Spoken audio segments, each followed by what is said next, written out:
This 1897 studio portrait of a mother and daughter looks serene until you see their eyes. The basement of the Boston Historical Society smelled of old paper and forgotten time. Laura Bennett had been working there for 3 years, cataloging donations that arrived in cardboard boxes and dusty crates, each one a small portal into the past. On a cold February morning in 2024, she opened a box labeled Simply Estate Sale Beacon Hill, missing her photographs. Inside, beneath layers of tissue paper yellowed with age, Laura found dozens of photographs from the late 19th century. Most were the typical fare. Stiff-backed gentlemen with impressive mustaches, children in their Sunday best, family gatherings on front porches. She had seen thousands like them, but then her hand touched a photograph that made her pause. It was a studio portrait professionally taken, the kind wealthy families commissioned in the 1890s.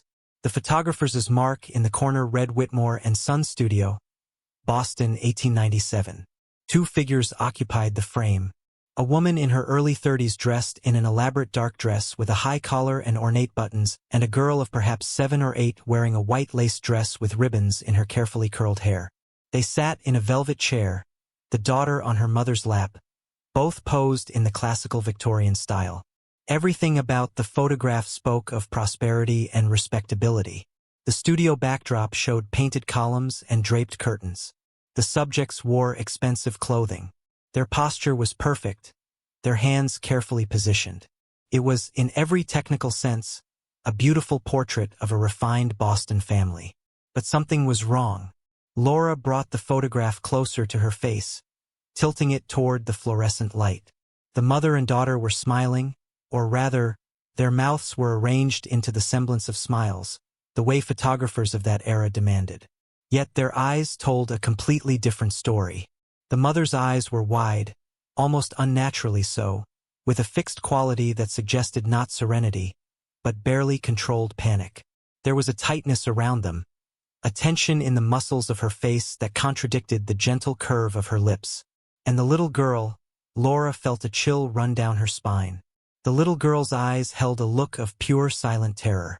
Her small hands gripped her mother's arm with what seemed like desperate force, her tiny fingers white against the dark fabric. Laura had examined thousands of Victorian photographs. She knew the conventions, the long exposure times that required subjects to hold unnaturally still, the discomfort of formal clothing, the general unease many people felt before cameras. But this was different.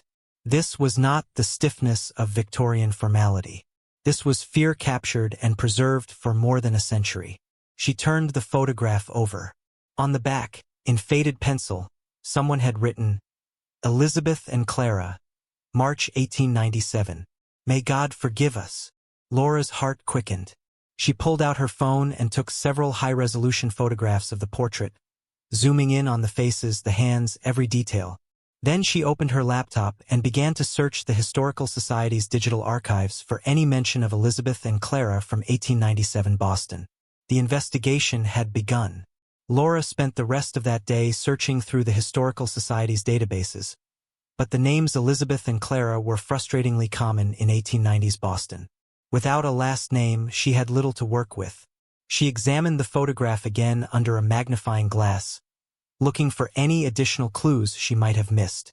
The studio mark Whitmore and Sons was her best lead. She searched the Society's records for information about photography studios operating in Boston during that period. After an hour of digging through business directories and old newspaper advertisements, she found it. Whitmore's Son Studio had operated on Tremont Street from 1889 to 1902, catering to Boston's wealthy elite. The clothing offered more clues. And the mother's dress, with its leg of mutton sleeves and elaborate trim, was expensive and fashionable for 1897. The little girl's white dress too spoke of wealth.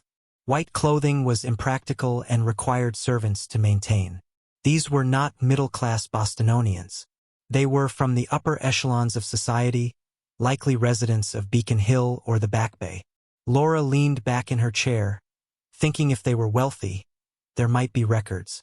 Birth announcements, society page mentions, property records. She opened the digitized archives of the Boston Globe and began searching editions from 1897. focusing on the social columns that documented the activities of prominent families. For hours, she scrolled through microfilm scans, her eyes straining against the old-fashioned type charity events, dinner parties, arrivals, and departures, the minutiae of upper-class Boston life. Then, in the March 15, 1897 edition, she found something that made her sit up straight. A small notice buried on page 7. Mrs. Elizabeth Ashworth and daughter Clara have departed the city for an extended rest. Mrs. Ashworth's health has been delicate of late, and the family seeks the restorative benefits of country hair. Ashworth, finally a last name. Laura's fingers flew across the keyboard. She searched for more mentions of the Ashworth family, and what she found painted a picture of Boston aristocracy. William Ashworth was listed in the 1895 city directory as a banker with a residence on Mount Vernon Street in the heart of Beacon Hill.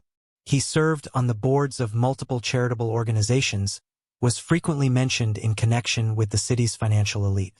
But after that brief March 1897 notice about Elizabeth and Clara's departure, the mentions of Elizabeth vanished from the society pages. William Ashworth continued to appear at bank meetings, charitable events, gentlemen's clubs, but always alone. No wife accompanied him. No daughter was mentioned. Laura felt the familiar tingle of a mystery deepening. She pulled out a notepad and began to list what she knew. Elizabeth and Clara had their portrait taken in March 1897, possibly just before leaving the city. The photograph showed clear signs of distress. Elizabeth's health was described as delicate, a Victorian euphemism that could mean anything from genuine illness to depression to something far darker. And then both mother and daughter seemed to disappear from Boston society entirely. She needed more information. She needed to find out what happened to Elizabeth and Clara Ashworth after they left the city in March 1897. And she needed to understand why someone had written, "May God forgive us," on the back of their photograph. Laura glanced at the clock. It was nearly 6 o'clock in the evening and the Historical Society would close soon, but she knew she wouldn't be able to sleep without learning more. She gathered her notes, carefully placed the photograph in an archival sleeve, and made a decision. Tomorrow she would visit the Massachusetts State Archives. If Elizabeth and Clara Ashworth had met with tragedy, there would be records, death certificates, asylum admissions, court proceedings. The story hidden in those terrified eyes was waiting to be uncovered, and Laura was determined to find it. The Massachusetts State Archives occupied a modern building in Dorchester. Its climate-controlled rooms, a stark contrast to the dusty basement where Laura usually worked. She arrived early on Wednesday morning, armed with her notebook, the photograph, and a list of record types she needed to examine. Vital records, asylum admissions, and court documents from 1897 to 1900. The archivist at the front desk, a middle-aged man named Robert, examined her research request with interest. The Ashworth family from Beacon Hill. He adjusted his glasses. "That's a name I haven't heard in years. What's your angle?" Laura showed him the photograph. "I'm trying to find out what happened to this woman and her daughter. They disappeared from public records in March 1897. Robert studied the image, his expression growing somber as he noticed the fear in their eyes. Victorian Boston had ways of making inconvenient women disappear, he said quietly. "Let me pull what we have." An hour later, Laura sat at a research table surrounded by document boxes. She started with death certificates, hoping she wouldn't find what she was looking for. She scanned through dozens of entries from March through December 1897, her finger tracing down columns of names. No Elizabeth Ashworth, no Clara Ashworth. Relief mixed with frustration. They hadn't died, at least not in Massachusetts in 1897, but that meant they had gone somewhere else. She moved to the asylum records. Massachusetts had several institutions in the late 19th century where wealthy families could quietly commit troublesome relatives. Milan Hospital in Belmont, the Boston Lunatic Hospital, the Taunton State Hospital. The admission records were incomplete, many pages damaged or missing, but Laura worked through them methodically. In the MLAN hospital ledger for April 1897, she found it. Elizabeth Ashworth, age 32, admitted April 12, 1897. Committed by husband William Ashworth. Diagnosis: hysteria and melancholia. Patient displays agitation and makes unfounded accusations against family members. Laura's hands trembled as she photographed the page. Hysteria, the catch-all diagnosis Victorian doctors used to dismiss women's illegitimate complaints and unfounded accusations. What had Elizabeth tried to tell people? What had she accused her husband of? She searched for any record of Elizabeth's release or transfer, but found nothing. The ledger simply stopped mentioning her after June 1897. No discharge date, no death recorded. Elizabeth Ashworth had entered Milan Hospital and vanished from official records. But what about Clara? Laura's stomach tightened with dread as she turned to juvenile records. If William Ashworth had committed his wife to an asylum, what had he done with their 7-year-old daughter? The records for the Boston Female Asylum, an institution that housed orphaned and dependent children, provided the answer. Clara Ashworth, age 7, admitted March 20th, 1897. Father unable to care for child due to mother's illness. Child is quiet and compliant, but suffers from nightmares. March 20th, just days after the photograph was taken, and weeks before Elizabeth was committed to Milan, William Ashworth had separated them almost immediately. Laura sat back, piecing together the timeline. Something had happened in the Ashworth household in early March 1897. Elizabeth had taken Clara to Whitmore and Son's studio to have their portrait made. A portrait that captured their terror in a way words never could. Within days, Clara had been placed in an orphanage.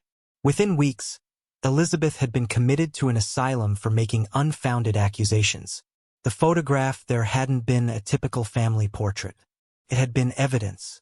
Elizabeth had known what was coming, and she had created a record of their fear.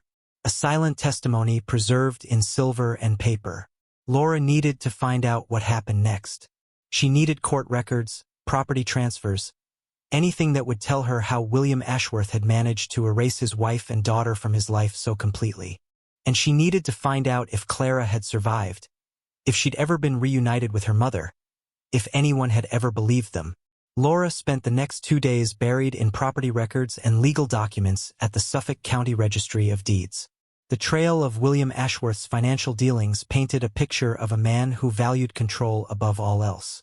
In 1893, William had inherited his father's banking firm, Ashworth and Company, along with the Mount Vernon Street mansion. The business had been prosperous, handling accounts for some of Boston's wealthiest families. But Laura found something odd in the ledgers. In early 1897, just weeks before Elizabeth and Clara's photograph, several of the bank's largest clients had quietly withdrawn their accounts. She cross-referenced the names with newspaper archives and found a small item in the Boston Herald from February 1897. Several prominent families have elected to transfer their banking relationships following concerns about management practices at Ashworth and Company. Mr. William Ashworth declined to comment on the matter. What kind of concerns? Laura searched for more details but found only vague references to irregularities and questions of propriety. In Victorian Boston, such euphemistic language could mean anything from minor accounting errors to serious fraud. Then she found the court records. In June 1897, 2 months after Elizabeth was committed, 3 former clients had filed a civil suit against William Ashworth, alleging misappropriation of funds. The case had been quietly settled out of court with all parties agreeing to seal the records. Whatever William had done, someone with power and money had helped him bury it. Laurel leaned back in her chair, the pieces beginning to fit together. William had been embezzling from his clients. Elizabeth had discovered it. And when she had threatened to expose him, when she had made what the asylum records called unfounded accusations, he had used the full weight of Victorian patriarchal law to silence her. A husband in 1897 had near absolute power over his wife. He could commit her to an asylum without proof of illness. He could control all her property. He could deny her access to her children. And society, especially wealthy Boston society, would support him, would assume the woman was the problem, that her mind was weak, that she was hysterical. Laura felt a surge of anger for Elizabeth, trapped in an era that gave her no voice, no protection, no way to fight back except through a photograph that documented her terror. She needed to find out what happened next. The asylum records had stopped mentioning Elizabeth in June 1897. Had she died there? Had she been transferred elsewhere? And what about Clara? Had she remained in the orphanage, or had William eventually reclaimed her? Laura returned to MLAN Hospital's records, this time requesting access to patient death records and transfer logs. The archivist brought her a leather-bound volume marked deceased and transferred 1897-1900. She found Elizabeth's name on a transfer record dated July 15, 1897. Elizabeth Ashworth transferred to Taunton State Hospital. Patient remains agitated and resistant to treatment. Prognosis poor. Taunton. Laura's heart sank. Taunton State Hospital had been notorious in the late 19th century as a place where inconvenient family members were sent to disappear. Unlike Milan, which catered to wealthy families with some pretense of therapeutic care, Taunton was overcrowded, underfunded, and had a reputation for harsh treatment. William Ashworth had moved his wife from a relatively comfortable private institution to a state asylum where she would be forgotten, where her voice would be lost among hundreds of other institutionalized women, where no one from her former life would think to look for her. Laura made copies of every document she had found, building a case file that would have made any prosecutor proud. But she wasn't done. She needed to follow Elizabeth to Taunton to find out if she had survived, if she had ever escaped, if she had ever seen her daughter again. And she needed to find out what had happened to Clara. The Boston Female Asylum's records were housed at the Massachusetts Historical Society, and Laura spent Thursday morning navigating their collection. The asylum had closed in 1954. Its records transferred to various archives, but the society had managed to preserve the admission ledgers and some correspondence. Clara's file was thin, just a few pages that documented a 7-year-old girl's entry into institutional life. The initial admission form dated March 20, 1897 listed her father as her only living relative. Her mother was described simply as indisposed due to illness, but it was the matron's notes written in neat cursive across subsequent pages that broke Laura's heart. March 25, Clara remains withdrawn. She does not play with other children and speaks rarely. At night, she calls for her mother. April 10, the child's nightmares persist. She wakes screaming and cannot be consoled. Dr. Morrison recommends a sedative tonic. May throwers. Clara asked again when her mother will come for her. I told her to pray and be patient. The child is bright but melancholy. Laura had to stop reading for a moment, blinking back tears.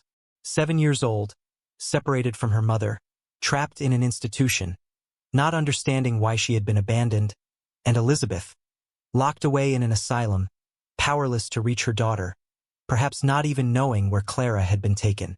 She continued reading. The notes became less frequent as months passed, Clara fading into the institutional routine. But then, in September 1897, something changed. As September 18th, received inquiry from Mrs. Sarah Cunningham regarding Clara Ashworth. Mrs. Cunningham claims to be the child's maternal aunt and wishes to discuss Clara's situation. Laura's pulse quickened. An aunt, someone from Elizabeth's side of the family.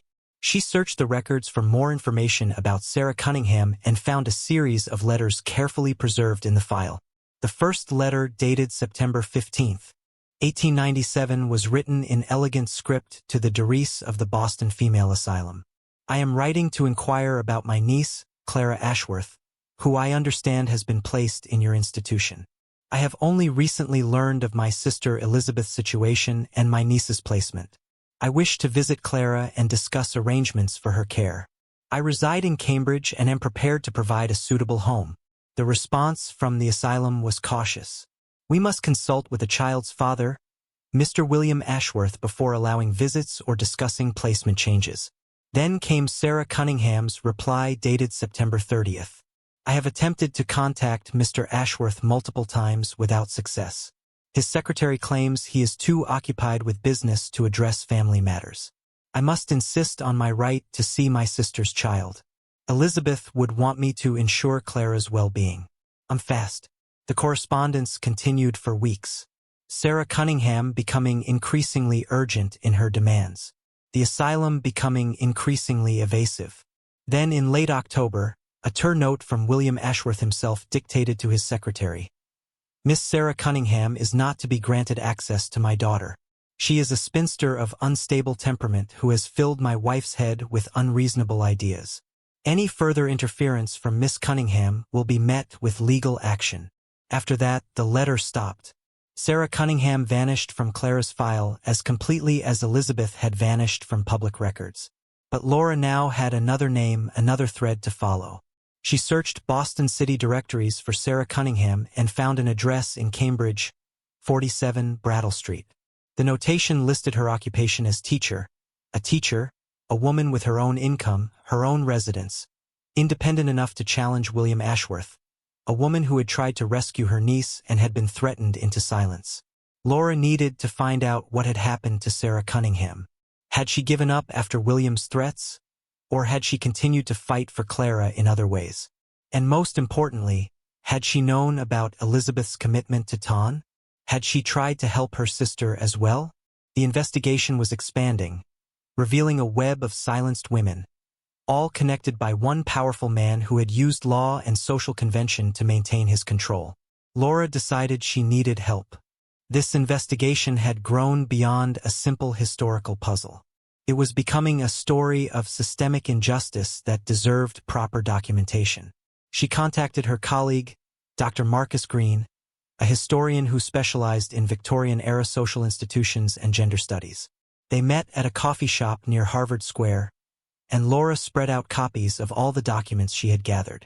Marcus studied them carefully, his expression growing darker as he read through asylum records, court documents, and Sarah Cunningham's desperate letters. "This is devastating," he said finally, "but not uncommon. Men like William Ashworth had enormous power. The legal system was designed to protect them, not their wives or children." He tapped Sarah Cunningham's letters.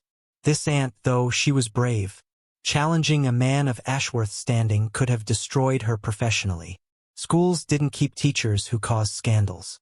"Can you help me find out what happened to her?" Laura asked. Marcus nodded. "Cambridge has excellent records. And if she was a teacher, there might be school board minutes employment records. Let me make some calls." 2 days later, Marcus contacted Laura with news. He had found Sarah Cunningham's employment records at the Cambridge Public Library's historical collection. She had taught at the Agassiz School on Sacramento Street from 1890 to 1898. Her employment had ended abruptly in November 1897, just weeks after William Ashworth's threatening letter with the notation, "Resigned for personal reasons," but Marcus had found something more valuable. A collection of Sarah Cunningham's personal papers donated to the Schlesinger Library at Radcliffe College by her grandniece in 1975. The collection included diaries, correspondence, and teaching materials. Laura and Marcus obtained permission to examine the collection, and on a rainy Tuesday morning, they sat together in the library's reading room, carefully opening boxes that had been sealed for decades.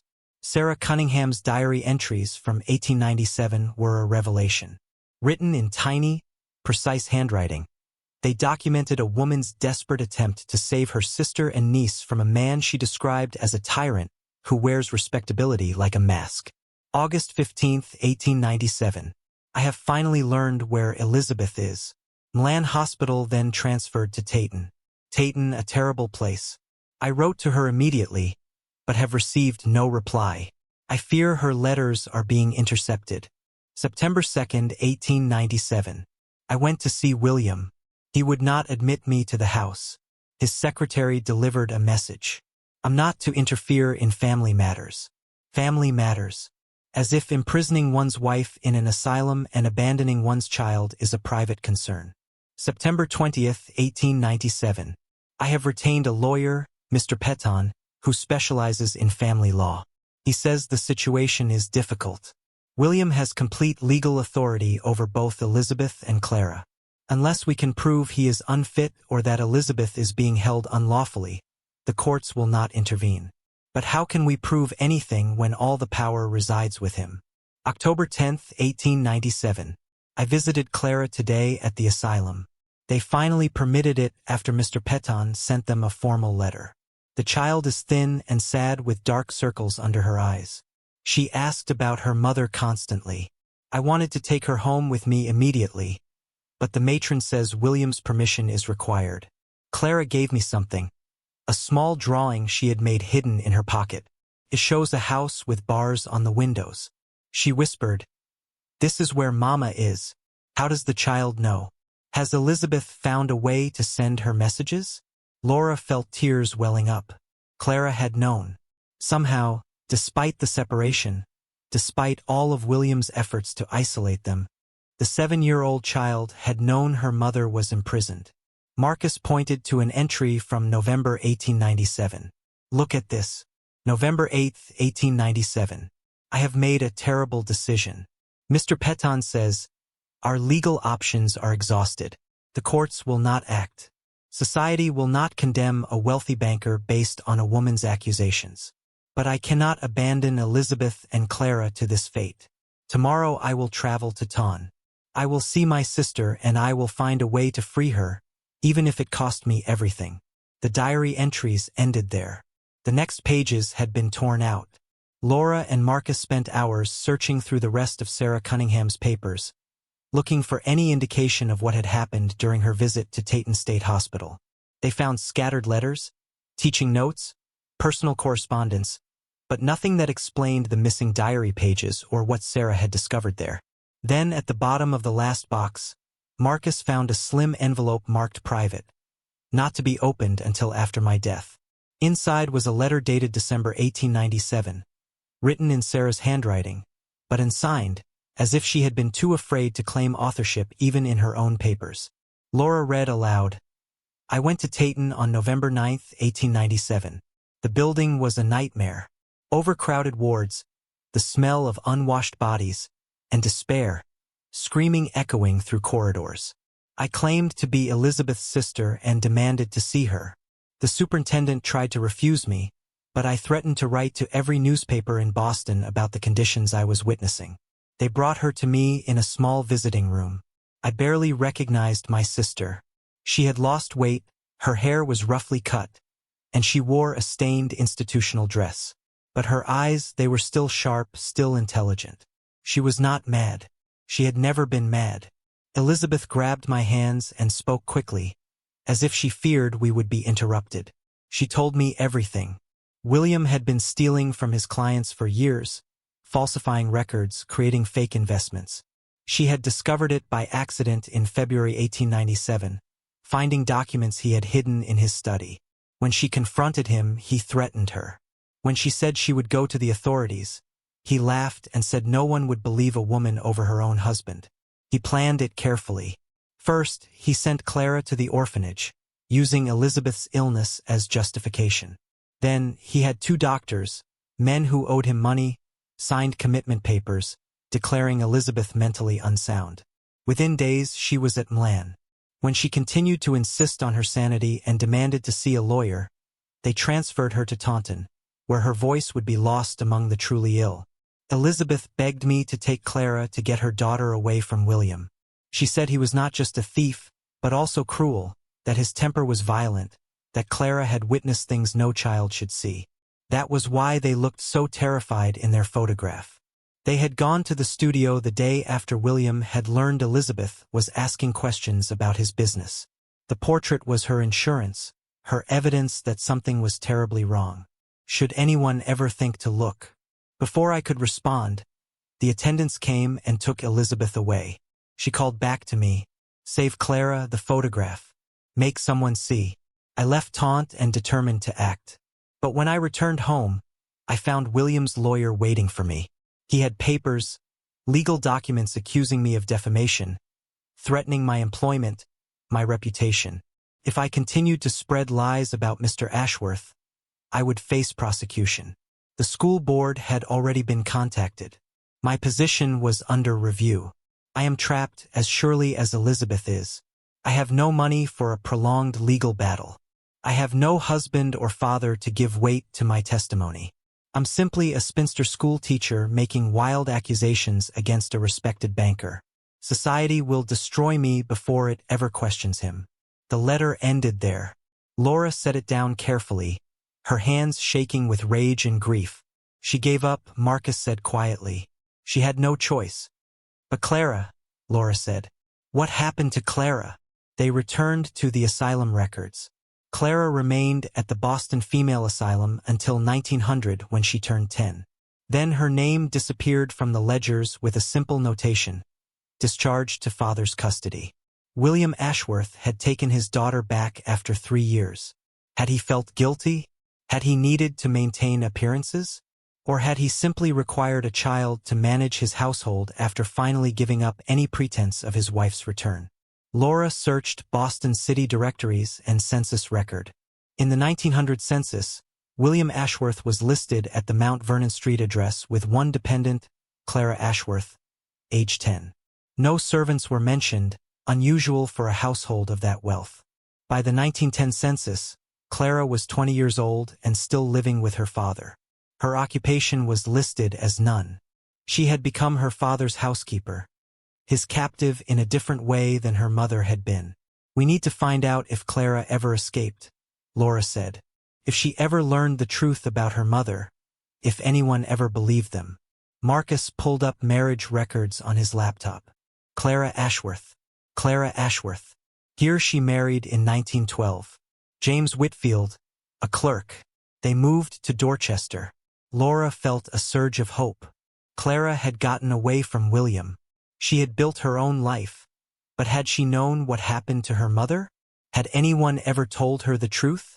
Laura knew she needed to finish Elizabeth's story before she could trace Clara's later life. She traveled to Taunton, where the old state hospital buildings still stood, now converted into apartments and offices. The modern archive was housed in a small museum dedicated to the history of mental health treatment in Massachusetts. The archivist, a young woman named Teresa, helped Laura navigate the old records. "These files are heartbreaking," Teresa said as she pulled out the ledgers from 1897 to 1900. "So many women committed for reasons that had nothing to do with mental illness." Elizabeth's file was thicker than Laura expected. It contained medical notes, treatment records, and correspondence. Laura photographed each page, her anger growing as she read the casual cruelty documented there. The notes described Elizabeth as agitated, uncooperative, and delusional. Her delusions consisted of insisting she was not ill, demanding to see a lawyer, and claiming her husband had committed fraud. The treatments prescribed, cold baths, forced isolation, sedative drugs, were punishments disguised as medicine. But Elizabeth had been resilient.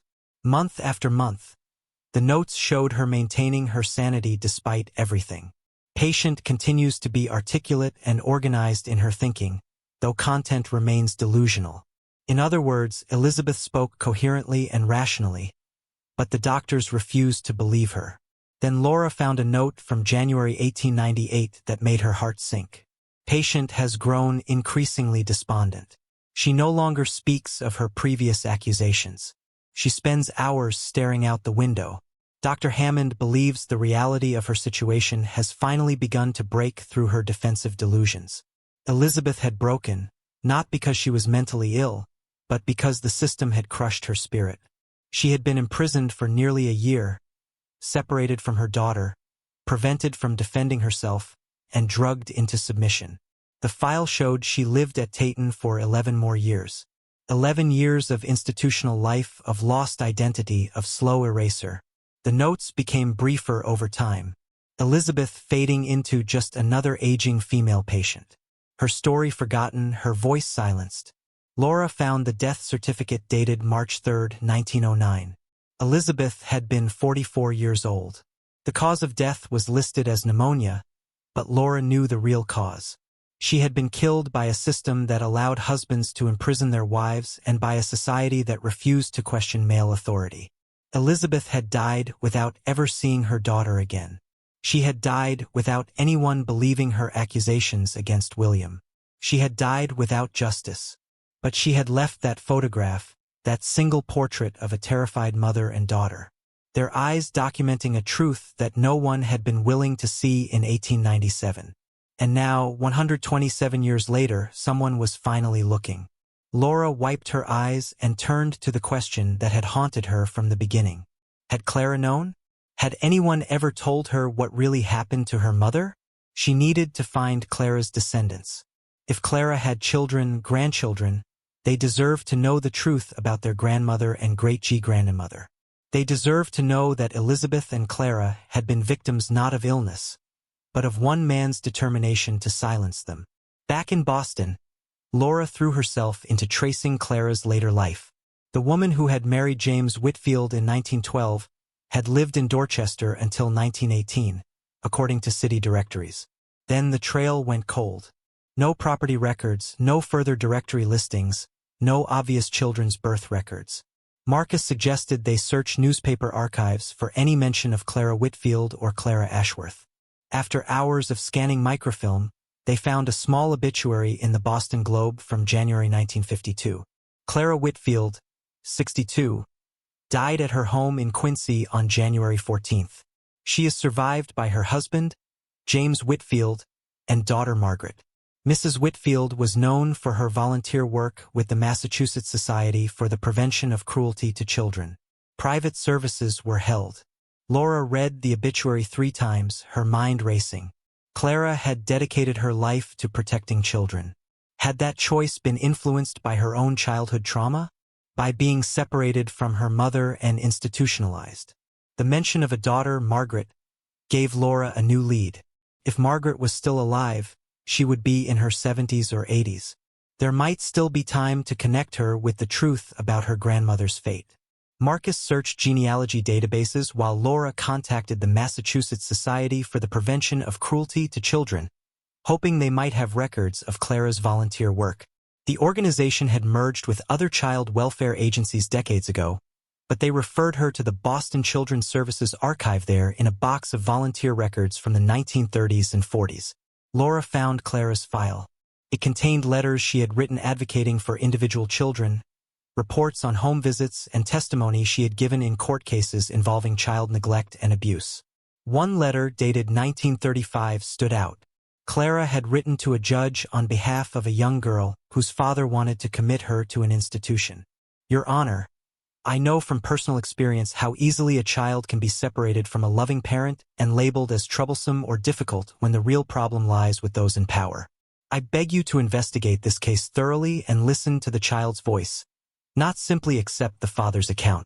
Children cannot defend themselves against adult authority. The law must protect them, especially when their own parents will not. Laura felt her throat tightened. Clara had never forgotten. She had spent her adult life fighting for other children because no one had fought for her. But had Clara known the full truth about her mother? The letter suggested she understood something about unjust separations, but did she know about the embezzlement, the forced commitment, the years Elizabeth spent at Taunton? Marcus found Margaret Whitfield's marriage record. She had married David Chin in 1975. Further searches revealed that Margaret was still alive, living in a retirement community in Newton. Laura's hands shook as she wrote down the address. After weeks of following trails through history, she was about to connect past and present. She called the retirement community and asked to be connected to Margaret Chun. An elderly woman with a clear, strong voice answered, "Mrs. Chun, my name is Laura Bennett. I'm an archivist with the Boston Historical Society, and I've been researching your family history. I've discovered some information about your grandmother, Clara, and your great-grandmother, Elizabeth, that I believe you should know about." There was a long pause, then. "My grandmother never spoke about her childhood. She would become upset if we asked. We knew her mother had died when she was young, but nothing more. What have you found?" "It's a long story," Laura said, "and it's difficult, but I think you deserve to know the truth. May I visit you?"